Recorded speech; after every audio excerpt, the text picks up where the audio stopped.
As a young person, I struggled with my sexuality. When I first discovered that I was gay, I was about 7 years old because everyone around me was attracted to the opposite sex. But I was attracted to the same sex. But I didn't know because in Nigeria, we didn't have a name for homosexuality. We didn't have a name for gay. It's just how I felt. This is how Jide felt when he was growing up. But of course, when my peers and myself, when we hit puberty, this is when I was starting to really express, my same-sex attraction. And of course, in ways that I did. But of course, growing up in a family of faith and of course in an African country, it was very difficult because there's no one to talk to. I couldn't talk to my parents about my feelings. And of course, the only biblical text that pointed to homosexuality quite clearly actually condemns it. And that was the understanding then. But my understanding has changed now. But growing up in Nigeria was a great challenge in itself, let alone my sexuality. There is so much expectation of the African child, and there's so much expectation from an African family. You grow up as a child, you go to school, you go to university, you get a good degree, you get married, you have children.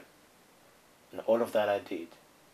I have good qualification in law and a good qualification in theology. I was married by the time I was 24 years old, and by the time I was 27, I was divorced. I have a child. My son is 18 years old now. But I think that, the breakdown of my relationship was not because I was unfaithful. It was because I struggled with my sexuality, extremely struggling with my sexuality. When I told my ex-wife that I was gay, her words was that she can't compete with this. And that's the truth, because she cannot compete with it. She hasn't got what I needed or what I desire. Unfortunately, I didn't enter this relationship because I wanted to. I entered the relationship because it was an expectation of my African background, an expectation of my family, an expectation of my faith as well. But I believe that now that I've come to a lot more knowledge of my sexuality, I'm a very free-hearted person. I'm very happy. In fact, sometimes, I tell my friends that I'm a happy, holy homosexual. And often people laugh, but it's the truth. Because I wish that today I knew what I knew more than 20 years ago. It would have really helped me. And often people always say to me that, well, if you choose to be gay, you couldn't have children. I say, well, times are changing. In the 21st century, there are many ways that gay and lesbian people can have children. And there are also many things that, there are heterosexual people that cannot have children.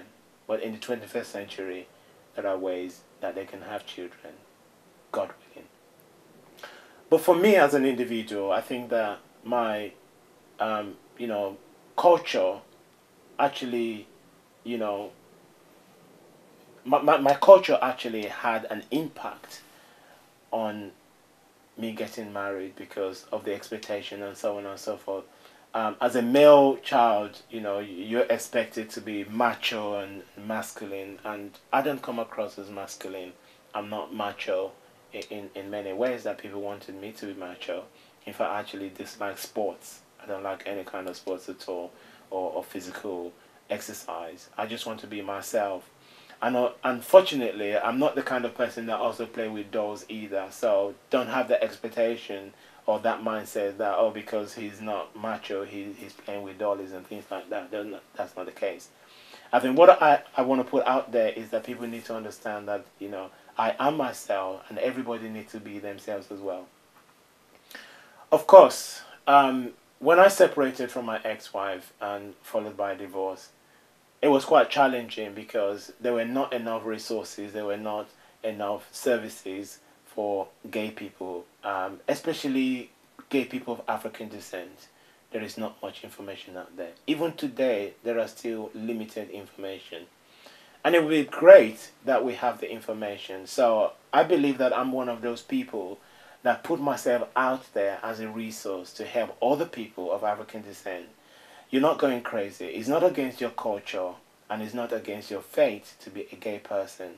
It is part of who you are, part of your humanity. If you're a person of faith, this is how God has made you. Someone asked me the other day, Is it in my genes? Yes, it is in your genes. And I believe, I even told my father one time that, well, it was your genes that made me gay. And he just looked at me.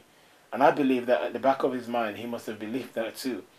But I think that we have to have a clear understanding of our sexuality in order for us to move on. I'm not always saying to people that you need to come out as gay. It's very difficult in different societies.